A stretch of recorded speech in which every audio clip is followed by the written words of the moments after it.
Happy New Year. Happy New Year. Welcome to another year of podcasting, because we're committed to it, and it seems that there are others out there that are listening too. People that I know as friends or acquaintances have, in passing said, "Oh yeah, I've listened to your podcast. It's absolutely rubbish." No, they haven't listened. It's absolutely fantastic. Most of it They love is. it. Well, we're not here to entertain the world, are we? We're here to entertain each other and to try and bring a little glee and authenticity, and also, I think, just to explore subjects that are dear to us, close to us, and might change one or two people's lives. And actually, this year we're going to introduce one or two people to our luscious studio, our luxurious studio, aren't we? Yeah. Yes, apparently so. We are. Yeah. And there is someone waiting in the wings with a cup of coffee in our studio, who I will introduce in a minute, who's a long-standing friend of mine and has a story to tell. So hopefully you're going to bring all your experience as a BBC journalist to bear, and we'll hear his story. Yeah. Meanwhile, yes. You said you were a bit fed up, so you had something to get off your chest. No, not fed up at all. I had a lovely Christmas and New Year, very quiet, which is great. We talked a lot in this podcast last year about the whole subject of addiction, all that sort of stuff, and mental health and all that. We've touched on that. And I just wanted to say thank you, basically, to my friends and my family who've just been a massive support for me over the last few years. And I think, in the past I hadn't really acknowledged them as much as I should. And I really wanted to, because, they've been such an amazing help to me. Mm. We've talked about 12-step programs and all that sort of stuff, and hard work, if you like. That's something that you can only do as yourself. But the sort of support of people around you is so important, and especially my partner. She's lovely. She is, and she has, she's still with me, which I can't believe, because she's seen me at my very, very worst, in the awful depths of depression and alcoholism, if you want to call it that, which it is. And she's really helped me in my recovery. And I just wanted to, publicly thank her. I can't ever repay her for the amount of putting up with support. You name it, she's been there for me. But what I can do is make amends to her in being the best version of myself that I can be every day, and hopefully I can do that. And allow yourself to fail. Well, yeah, there is that, and friends as well have been there for me, and I have thanked them personally. They know who they are, and I'm not going to name names and all that sort of stuff. But also, it's really interesting how when you are in recovery, people react to it in different ways. Your friends, there are those, for example, who don't believe you, which is perfectly reasonable, because they've heard it before. Well, they've either heard it before, or they think, well, how come you're in recovery but you're still an idiot? And I say, my reply to that is, you can take the alcohol out of a fruitcake. What are you left with? Very good. Well, it's true. Nuts. Yeah, fruitcake, basically. Yeah. So I can't help who I am, and if people are expecting some sort of miraculous transformation, then they're not going to get it. It's just me, but without any alcohol, sort of thing. Yeah. But there are those that really have been there for me, and proper friends like yourself, who really just take you as you are, kind of thing. Well, your story has been fascinating, and it has touched people, and it has changed. I would say begun to change lives, certainly in the woman that came along to AA as a result of hearing the podcast that we weren't going to do anymore. So I think this year will be a year we introduce guests. It is important because the partners of people who are bipolar, as I am, they do bear the brunt considerably, and they do go to hell and back in a handcart. Well, yeah. So it will be interesting to hear their view. Might be painful. Well, yeah, that's the thing, but it's worth, it's worth thinking about. There's a great chapter in AA's big book called The Family Afterwards, and it's those concentric circles that, the sort of throwing the stone in the pond. Yeah. That you don't really, when you're in the midst of it, you don't think about anybody but yourself. Yeah. You don't see the harm you're causing, and that the people who love you, genuinely love you, see you and are hurt, and you don't see that. And it's really important, I think, to recognise that and do some bridge building once you are in recovery. Not just for you, but for them. Absolutely, well. Absolutely. Well, this is a good time to introduce someone who you've only just met for the very first time, but you have known of because I've told you about him. Yeah. His name is Richard Allen. He lives in Kingsbridge, in my town where I live, in South Devon. And Richard, welcome to be the first guest on our podcast. Ever. The politicians were queuing up to say their piece, but we are offering you an opportunity to share your story if you want. Nate, you don't have to go into detail, and I know it's complex, but you have been on a journey of recovery for how long now? 166 days today. Wow, great. And counting. Yeah. Fantastic. And why? What brought you to recovery? End of the road in many ways.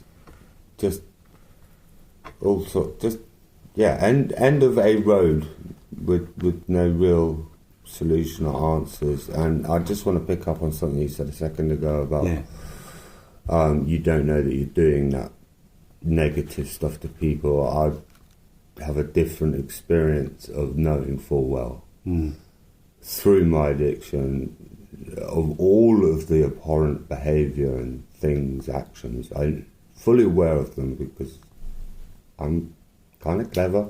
I know stuff, and that kind of adds to the whole sort of impossibility of not being that person that you're being, but you end up locking yourself away and getting deeper and deeper into a hole where I said to the first time to a friend in Canada just the other day, but I was done. I was ready. I wasn't ready to go and jump off a cliff or anything like that, but let's maybe reference Leaving Las Vegas with Nicolas Cage. Just stuff it. I'll just go until it stops. Why? What? People who aren't addicted always want to know why you become addicted. What is it? Started as fun, I'd guess. It was a fun escape from just intensity of life in my mind. 16 years old, all of a sudden I can just forget every second of every day, every millisecond of every conversation. It was all gone and it was fun, and I could rave and I could party and I could work still, and I had all the energy and all the girls, and it was fun, and then settle into a life and stuff, and you still drinking and your tolerance goes up and up and up. Then the proverbial hits the fan with your relationship, your life, your wife, your kids, your health, finances could go on and on and on. And by that time, it's already got you. That's your only avenue, only coping strategy. Some people sing or dance or run or punch a bag or punch a wall. Whatever, they've got an avenue of release, escape or whatever. And by the time you're sort of 25 years into a drinking career, stopping it isn't really even an option then, and it's not even a problem then because you're functioning 100%, but go through trauma and everything and just hide it, and then all your relationships and your money falls away and everyone wants to know, are you okay, or are you my good friend, or you got my money, or it just all adds and pushes you further and further and further with the conscience the whole time knowing you're doing it. Yeah. And beating yourself up like you're a piece of crap, you're nothing. And I didn't see a way out, and I made myself so ill that I had, I'm not going to say outer body experiences because that could be excessive, but I've had outer. Was it psychosis? Yeah. But I was lucid. But these things, I was gone with the fairies. People were with me in their house and all sorts of places. On 3 occasions it happened, but the third time, I could have done anything, like set fire to something or hurt someone or myself or just seizured and swallowed my tongue or vomit or just kidney failure, just countless things. And I was in that hospital walking around while people on the same ward weren't, with stomas and catheters and can't speak and can't walk and can't do anything. And I said to a nurse I didn't belong to be there, and she said, "You're sick, mate. Shut up and take your pills and do what you're told." And that kind of made me think, I can still walk and I can still breathe. I still don't know how the hell I'm going to do it. But I did. And here I am. And now I said 166 days there with like a kind of weird pride, like a kid in a game, and that's what it is.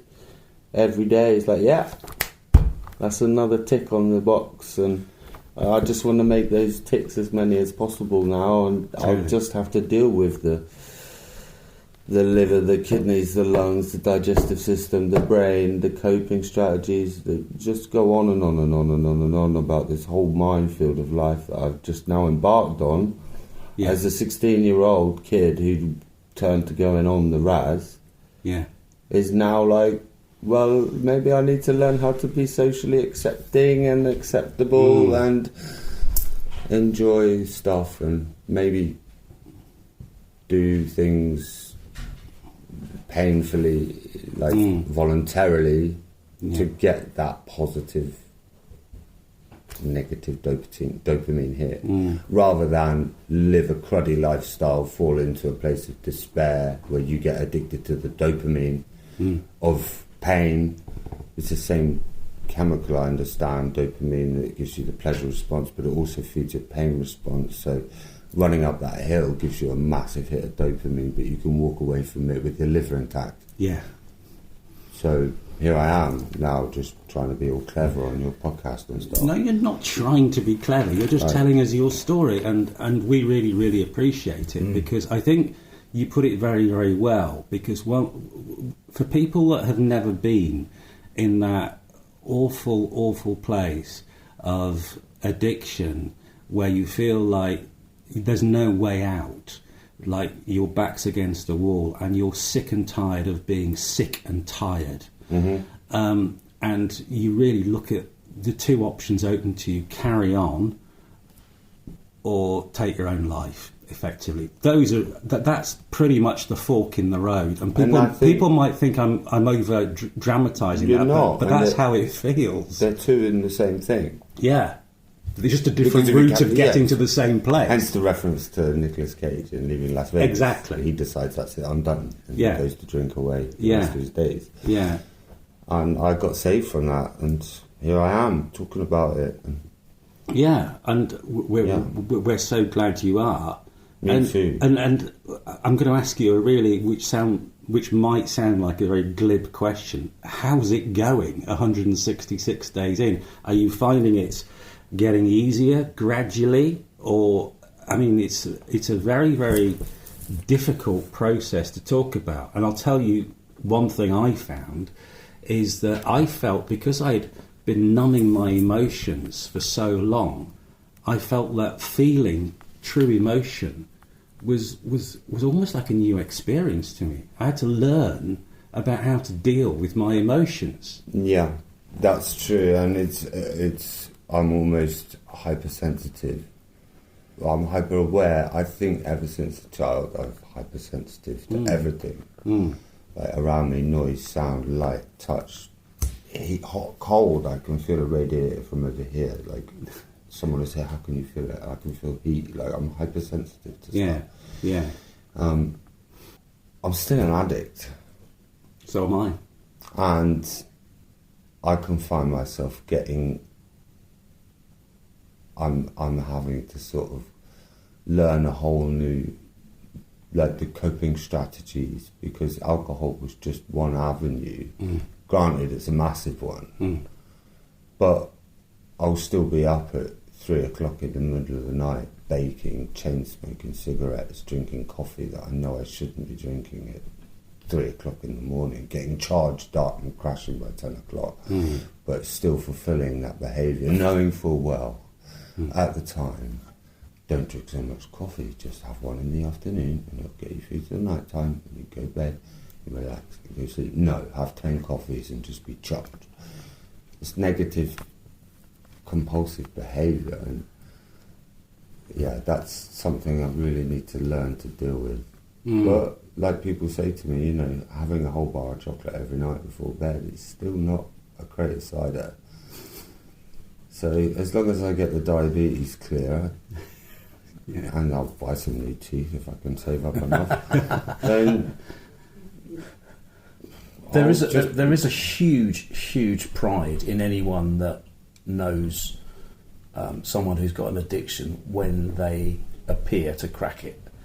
Because as a spectator, and I've actually spectated more on your life, encountered your life, Richard, more than Andy's. We were at a distance and occasional chatting. You don't know what to do to encourage, to help. You don't know whether you should operate tough love and shut down things and whatever. You just don't know what to do. But when that person does decide for themselves, which I appreciate, that has to happen, to take that step, you don't know how it's happened. So with you, to paint the picture, to show the story, I would encounter you in a supermarket and you'd be buying booze and you would look like you'd been up all night and you would look like your eyes had been pushed in and you'd be sweaty and you'd have all the hallmarks of alcohol or drug addiction. And I used to walk away having had a chat to you and I didn't know what to say to you.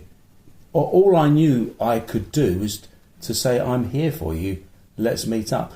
And, you know, my religious beliefs dictate that we had an extraordinary number of encounters on street corners in different supermarkets at different times, that it was a touching point for both of us.